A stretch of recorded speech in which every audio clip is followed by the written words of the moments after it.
Welcome to Book Talks, the show that speaks to education, health, entrepreneurship, and so much more. Hello, South Africa. Welcome to yet another interview of Book Talks. I am your host, Munjezi Makuba, and with me here today I have Mr. Sekgota from Touch SA Marketing. Welcome, Mr. Sekgota. How are you? I'm good. Yourself? How are you doing? I'm also fine. I'm fine. Pleased to have me here. I appreciate it, guys. All right. So can you please kindly introduce yourself and sharing with us a brief interview and background of Touch SA Marketing, including your current role as the marketing director? Thank you. My name is Sekgota, born and bred in Pretoria, Soshanguve. I'm the managing director of Touch SA Marketing. We specialize in outdoor advertising. Currently just finished installing our first site in Soshanguve Crossing Mall in Open Matlala Street with around 200,000 pedestrian countings and also your traffic as well. So we build and we sell sites to your media agencies and so on. So basically that's what we currently do as a company.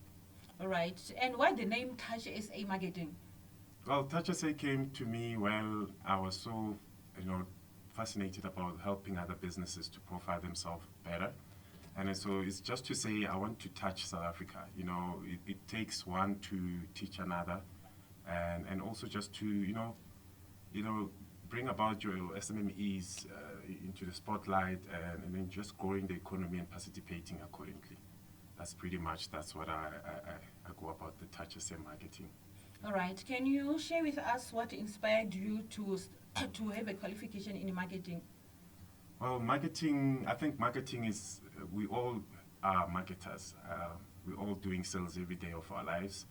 And I saw it as one of the most important job in the world, where there's no other entities could function without, a marketing structure, the plan, a strategic, and so forth. So that's what actually drive me into marketing. I saw myself tapping into different types of fields through marketing. So I think that's what I went through marketing before sports. So I'm a very sporty person. I played cricket a lot, but didn't go the way I was planned. So I just optioned out for marketing, so I can still be under cricket. I can be under any other sports that could be related to marketing and so on. Okay, interesting. So do you think that your upbringing in Soshanguve influenced your career path in marketing? It did a lot. It did.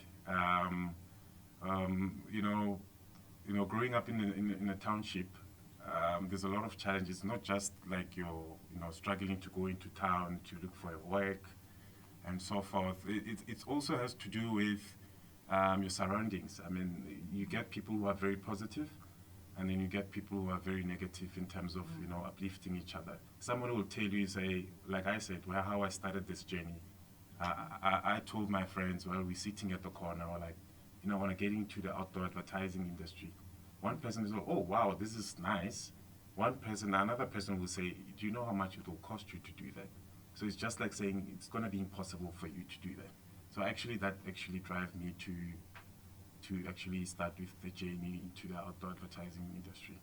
All right, and I'm glad that you did not allow the discouragement from other people. Yeah. You see, to take away your your positivity when it comes to you pursuing your career. Because imagine you listening to other people. Where would you be? Now I would have been, I don't know, now we've just been playing or maybe circulating around one area. Exactly. In fact, I wouldn't even be interviewing you right now. Yeah, definitely. So thank God for that. Thanks a lot for that, yeah. Okay, so how did your experience as an event coordinator at Spa Sports Park and marketing director for the other companies shape your vision for Touch SA Marketing? Well, it started with the Super Sport Park in Centurion. Obviously, my background was cricket, so the only way I needed to escape from the whole louds and stereotyping in the township, so I just kept myself through playing cricket. And then at the point where I needed to leave my club in Soshanguve to play around Centurion, That's when I got the first job to be a coordinator while I was gymming, doing my training. So I got another job there to manage suits, there's a game, you manage your guys who are coming in to, indulge on a super sport or something. So it was a stadium. So I worked in a stadium. I've seen how, you have to run this particular organization. So that's how I started my journey. And from there, I got, other clients, and then I got people who actually invited me to work in other organizations and so on. I'm very curious how you came to get that job. You see, the job about the stadium thing. Yeah, I'm very curious about that. I don't know if it's a very good question. If it's something you want to share, because I'm asking myself, okay. You said you pursued a career in marketing. Yeah. You see, which is like related, but how did it came to be? That's if you don't mind to share with us. I'm sorry to say this, but I'm gonna say it. Remember now, I went there to do my training because this at Super Sport Park, it's a cricket stadium. So my client team will come in there to do one-on-one with guys from unprivileged background, because of it's expensive to have a one-on-one session with a professional. And at some point, I could see that I'm away from home, and then I need money, I need to eat while I'm sleeping at the stadium. Oh. So I saw guys picking up boxes and so forth. I joined in, I didn't even ask question. And then we just went to the suit, and then I worked the whole day up until when the team is being assessed, and then, who are you? I was like, I'm surprised. And then, no, do we have you here? No, please fill up the form. That's how I got the job. I took a stand, I took action to work in that particular field, It's just that for some people to be, going through the process, I went there, I was helping whatever that I could, and then I ended up being, working as an event coordinator. Wow, Yeah. I knew there was a story behind that. That's why I had to ask. Yeah. So I've done that a lot when I was looking for jobs. Even when I was a sales executive in Planet Fitness, I found guys smoking outside because of every time when you have your CV and you want to drop your CVs each and every company, your first, I could say your worst enemy is your receptionist. So receptionist will take your CV and then they will throw it out. Me, I had to do it the other way around. I have to, think out of the box, where I see gentlemen sitting outside for a little bit of a smoke or break, and then approach them. I said, okay, what do you do here? I'm a sales executive. Okay, who's your sales manager? And they will say, myself. So now when I'm going to the reception, I'm not going to say, I'm here to look for a job. I'm saying, I'm here to see myself. And then they will ask you, do you have an appointment? What are you going to do? I'm going to say, yes, I have an appointment. And then that's when I saw myself. That's an opportunity. That's when I sat down and I told this particular person, I said, I believe you have a job for me. And then that's how I got into corporate as well. Wow, that is being a go-getter. Eh? Yeah, you need to do it. Otherwise, you're just going to have fear while you're a citizen in your country. You're allowed to walk into any building in South Africa. And it's not supposed to be like that. Yeah. And how do you think this whole experience has shaped you as a person in terms of personal growth? You being a go-getter, getting the job like that. Well, do you think it did shape you in some form or a way? It did, a lot. Once you do it once, the fear just completely goes. Because you realize now there's someone who's in your age who's doing something opposite that you're doing. They're planning a heist somewhere. They want for survival. And then you need to choose the other way, and then you need to do it so good that the fear mustn't be there, Yes. So for me, it was also like a military mindset that I had to put myself into to get wherever I am today. Wow, I like that. Thank you. And much respect for you for doing that. It's not you. everyone who's able to do that, because a lot of people allow their fear to get in the way of them actually pursuing what they were placed on this earth to fulfill. That's correct. I appreciate it. Okay, so what services does Touch SA Marketing offer?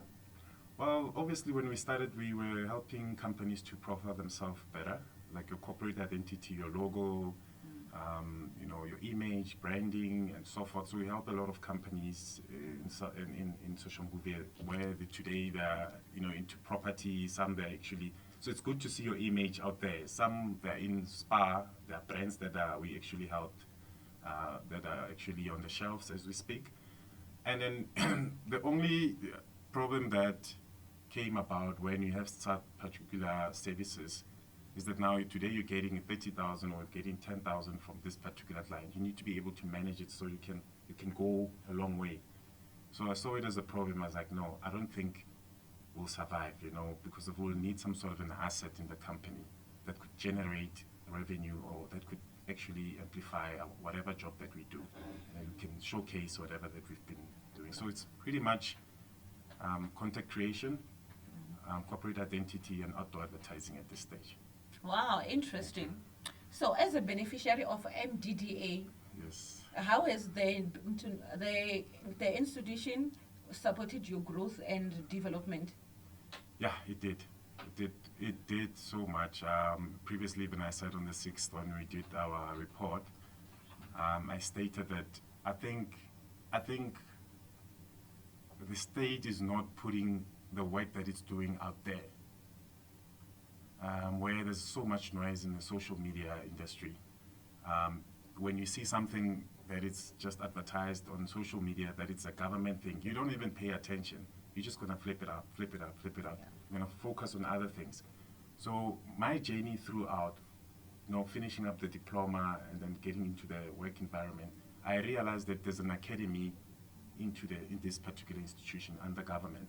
So I did a lot of seminars. I went through a lot of seminars in government. Whatever they say, please come, we need entrepreneurs there.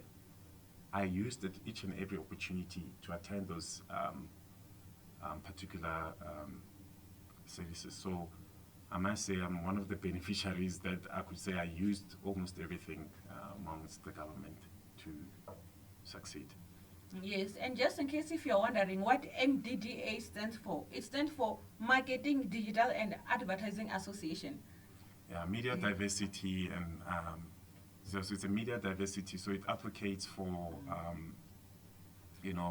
people who don't have the privilege to own studio equipment, radio and so forth. So what they do is they assist us to build this particular inventories for community-based media. So it's a community-based media that help entrepreneurs within the community. All right, interesting. So what has been your biggest challenges so far and how did you overcome them?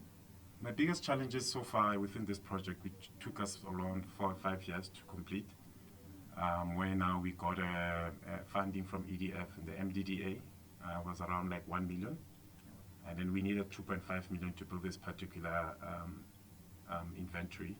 We couldn't do that with such budget. But you know what, I took a risk. I was like, you know what, they asked me, are you going to do it? I said, I'll do it.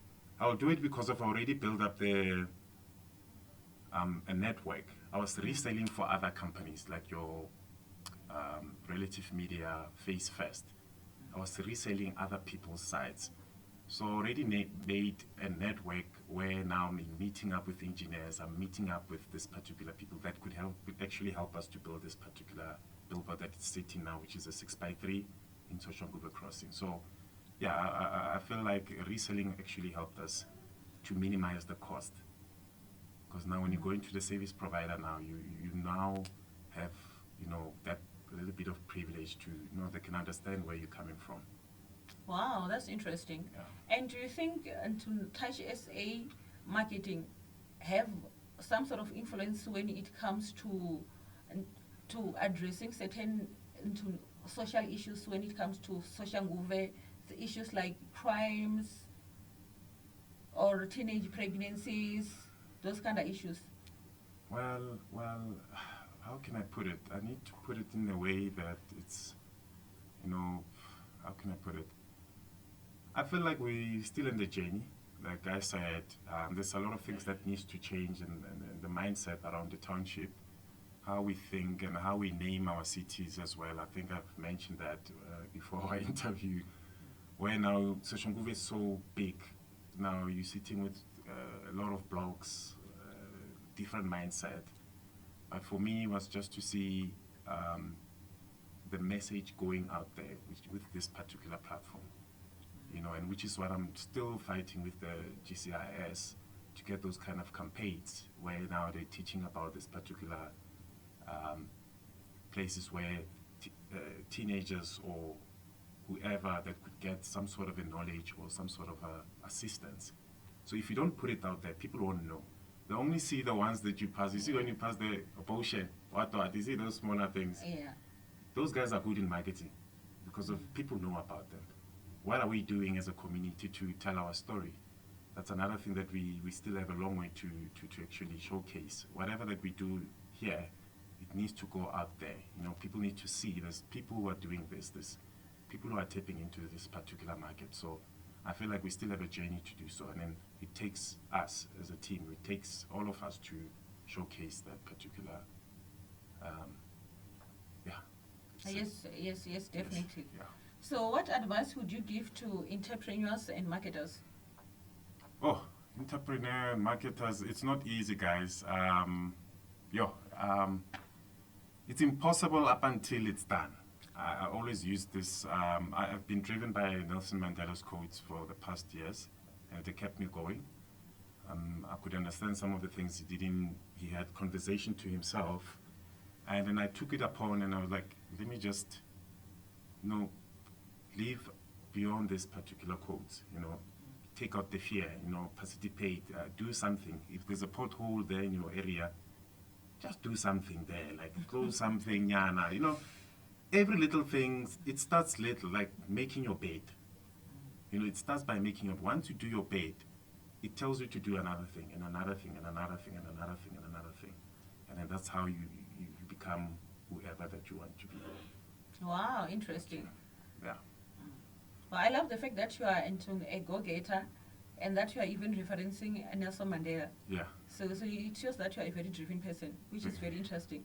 Thank A lot you. of young people actually learn something from this interview, hopefully. Yeah. Yes. No, definitely. So what is next for Touch SA marketing, and how will you adapt to the changing marketing trends? Well, as you know, this billboards are your traditional marketing tools and inventories. So I don't think they will die out soon. Still a long way to die out. Traditional marketing is still the best way to tell your stories. When I'm saying traditional, I'm talking about radio, billboards, TV, and so forth. So we want to expand because now, as you know, that we only participating with one site. And with this one site, imagine if I have 10 sites, I'm able to, our annual returns could be better, I could say it that way. Because of, we're getting ShopRite is paying a certain amount. Now imagine if I had more sites, the revenue was going to a little bit change. So our aim is just to see us, building more inventories around 10 sites in the next coming 5 years, which is something that we're working on. But, you can't build it without any budget. It's either you make the budget with one particular site that you have, and then you move to that one by one. So it takes a whole lot of challenge because you're dealing with around million rand type of inventory, so it's not easy. Wow. So hence I'm saying the next 10 years we see ourselves, employing more than 20 employees, which is we can, and then just go about bringing that corporate field into the township, and then just telling people, if you've done marketing, we've done strategic what, you don't have to go to Santen to do that. There is an agency around your area, and then you can participate accordingly as well.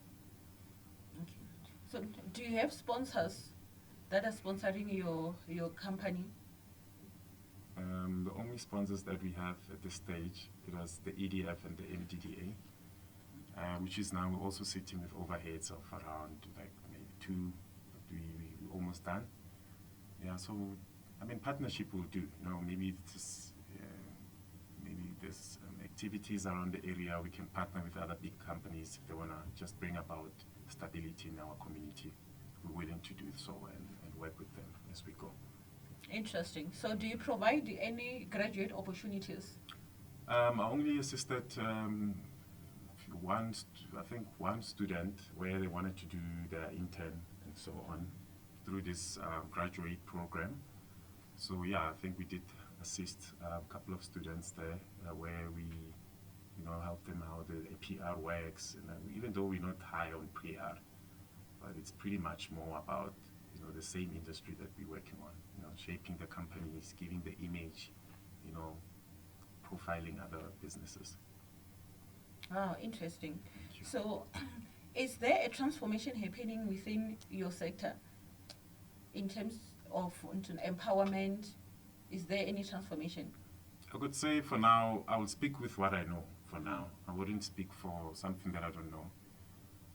What I appreciate now, the Prime Media team, where they took us upon as well in the syndication partnership. How the syndication partnership is just like, as you know, that they have a national footprint. So when they have a national footprint, they will now take your site, put it in a syndication way where if there's any campaigns, they can utilize your site. So instead of you also selling your own site for yourself, they're also bringing about campaigns just so they can support. I could say, yeah, that's a little bit of a transformation for me. But now when you're going outside of the transformation, now when I'm talking about numbers, as you know, we're looking around 68 billion market share with 2% of black people in the industry. So there is organizations from our community that are trying to just work together towards getting there. But at the end of the day, if Cokes come, like Coke International comes and say, we have 200 million, and when they have 200 million, they're going to disperse it on the agencies. The agencies now, they have what? The key, which is their buyers. They are the one who are buying our platforms. They are the one who are going to radio, want to buy Airplay, want to do this and do this. So if they're not taking that necessary step to also recognize us, as much as I have one side, even though it's one side, but it's something, well, they're actually giving me that campaign. It will help me to boost the company. But if that is not happening, and the stereotype mindset that it's only big companies that could participate in the market, it becomes a very, very long journey to take, So I must say there's still a long way to go, but it's we're shaping up small by small. Eventually we'll get there. Yeah, eventually we'll get there. So where can we find you on social media platforms? Social media platforms, catch us on www.touchsamarketing.com. There's Touch SA Marketing on our Instagram handle. There's Touch SA Marketing Solution on Facebook. And obviously we have your LinkedIn. If you want to check us on LinkedIn, we can also communicate with us on that. So once you're ready, just drop us an info at touchsamarketing.com, and we'll be able to help you. Remember, now we also help companies like investors. Remember, you have to go to a pension for you to afford this platform. Oh. Yes, you can't just wake up and say, I want to build a billboard. It's very expensive. So it's either you go through the government or you go through stock fair. Maybe you guys have a stock fair somewhere where you put money, like guys who are building. It's property. It's the same thing as property. Okay, can you please elaborate and explain it? Yeah, so you're dealing with a lot of money here. Like you have your city, which is the city that does the bylaws. You need to engage in, and for you to do and say, I've identified a site, I need to build the site. You need to know who owns the site. Just like you, if you want to build a house, you want to build something, you need to know who's the owner of the land. So, but if it's under the city, what happens is that you approach them, and you have your outdoor experts, which is the people who build these road signs on the highway. You know, when it says Cape Town, Warawa, you have those people, you have to pay them to put a report and submit. I think the whole lot of money that we spend was on paperwork. So I think our paperwork is worth around 150,000. Wow. So you can imagine someone coming out from a background where they don't have such privilege to have or to pay this specialist, I could put it that way, for you to do your submission. Otherwise, if you don't do your submission, you get now the city bylaws, they take off your site. And it's just a waste of time. So you need to follow the right procedures. You need to make sure that you aligned and you get your engineers to sign off your structure. You can't just say, I want to build something like this at your back of your home and say, I'm going to put it there. That's not how it works. Even though you build it, you won't submit it to the agencies. The agencies won't approve it. they won't give you job. So it's just waste of time for you to go and build something. I want to participate in the economy, but your side on its own, it's not in line. So those are the kind of challenges that we have on the ground. Wow, interesting. I think we've reached the end of our interview, but remember, before the beginning of the interview, yes, I've informed you that we'll play a little game. Yes. Security? Security, yeah? I hope you are ready. Okay. Okay, it's a little trivia about G20. As you know, that we'll be hosting G20 in November. Okay. So I want to ask you certain questions. So feel free. This is gonna be more of like a fun thing, bringing more energy. Yeah. Okay. Let's see how it goes. Okay. So the first question is, what does G20 stand for? Oh my God. Government G20. Yes. G20. G20. It's like. Well, what does it stand for? G20. The word G. Government. 2 and 20. Yeah. G20 stands for. I mean, G stands for government. Huh? Global. What? Global what? Guys. All right, let me give you the answer. It stands for Group of 20. Group of 20. I have it in my mind. No, that's not fair. Oh my word. Okay. Group of 20. Yeah, I'm thinking global. I'm thinking. Oh no, we've been having these seminars, but yeah. Yeah, but at least you've learned something, eh? Thank you. Thanks. Yes. And so, how many countries are members of the G20? 20. Yes, how many countries? 20. Oh, all right. You got it. Yeah. So, which sector does the G20 not directly discuss? Education, space travel, trade, or health? Space travel. Oh, perfect. Yes. Yes, you got it. So, what year did South Africa join the G20? Which year? Yes. At G20, I think it's been going for years now. I'm just not sure with the particular. Remember, now other countries were hosting. Yes. So I wouldn't be precise with the year. So you can just hint. 2020, 2020. No, it joined in 1999 as a founding member. Okay, yes. Okay, on to our fifth question. What is the main goal of the G20?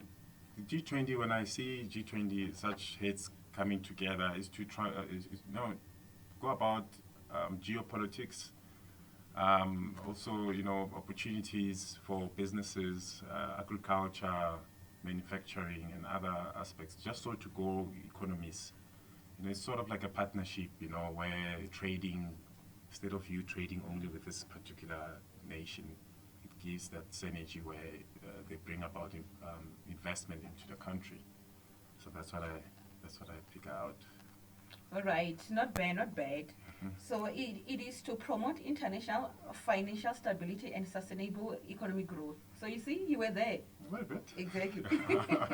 Yeah. So which South African city is most likely to host major international events like G20 related meetings? Joburg is the first. Cape Town as well. And so between Joburg and Cape Town, which one do you think is most likely to host G20? the African richest square mile is Joburg, Sandton. So you are certain that is Joburg? It's Joburg. Oh, correct. Joburg, that's where we go. Joburg is the hub. All right. Yeah. So now we are going on true or false questions. Okay. So the G20 only focuses on economics. Is it true or false? False. Why is it false? You can't discuss economy without social illnesses around the country. You can't say it's like bringing a Ferrari. I don't know. It's like driving a Ferrari in a. I don't know how to put it. Like A Ferrari in a rural village. yeah, it's like it doesn't make sense. It's like you're flaunting, but you're not helping. You're not covering other social illness in our community. So I would say I would differ with that. I wouldn't just. It's not also about economy only. It's about Well, you are correct. It is false. False. Thank you. So who represents South Africa at the G20 Leader Summit? Ooh, who represents? Yes. But the president will be there. He's our first, first man to, and other heads of state. They're going to be there, obviously. The DTI trade, which is our hub in Pretoria, they should be able to be there. They are the ones in the drive of this economy. So yeah, number of heads of states and so forth. I can't name them by name, but I believe it's the main guys. All right, you were correct. The president will be representing South Africa at the G20 summit. Okay. So what's the name of the group within the G20 that represents young people? Ooh, I wish I was in that group. And the name is not even long here, it's very short. The group of, is it entrepreneurs or what? Yeah, the name of the group within G20. Within G20? Yes. I'll pass. All right, it's Y20, which means Youth 20. Or Youth 20. Yes. Youth 20, I should just, and you said it's short. It's very short. Yeah, I would wish to, but the campaign of G20 is happening so fast. Yeah, I understand. There's a whole lot of running into this, and I think I've mentioned it to one of the colleagues that we also want to showcase. But you have to showcase something as well. Yeah. So I'm looking forward to it.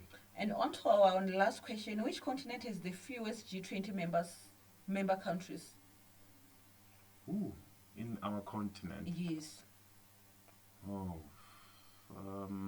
I wouldn't say Nigeria. I wouldn't say the big heads of states. Kenya. I wouldn't say Kenya. Egypt. No, not Egypt. Congo. Zimbabwe. So maybe I should rephrase my question. Rephrase it, yeah. Yes, it's not about that. I said, which continent has the fewest G20 member countries? The continent that has the fewest G20 members. No, we have different continents. Oh, yeah, continents in the world. When you say Yes. continental, Yes. then I understand. Yes, Yeah, I apologize about that. yeah. I'm not sure with the USA. The USA and China. No, China is going to be there. I'm not sure. No, China is not going to be there. Okay, I'm referring to the continent. You say there's Africa, there's Europe, there's yes. So in terms of a continent, which one is the fewest G20 members? Mauritius. Okay, No, I wouldn't know because Okay, G20 it represents nations, so I don't know how would I put it in a way that Yeah, I totally understand. Yeah. These questions can be a bit tricky, very, especially very the fact that G20 is happening so fast. so fast. Yeah, That's it, yeah. yeah. We still need to push some more content around the G20 and knowledge around this. to Yes, our colleagues, definitely. Yeah. So the continent which has the fewest G20 members is Africa. Hmm? Yes, because it's only South Africa that is participating in the Okay. G20. So I should have said the Yeah. whole continent, Africa. Yes. So it's a very good privilege for us Yeah. to host this at this stage. Definitely. No, fantastic. Yeah. And then, I think we should just push the movement as soon as possible in our township. Please. This will be the best way to go about it. All right. Thank you so much, Thank Mr. you for Sekgota. having me, guys. It was such an honor to have you here with us. It was a pleasure to be here. And then thank you to the Voot Talks. Keep on doing the great work. Awesome team, production team as well. No, thanks for having me here in your studio. Appreciate it. All right. Thank you, South Africa, for tuning into this episode. So, ubaka nemkoro hamakuba. Ah.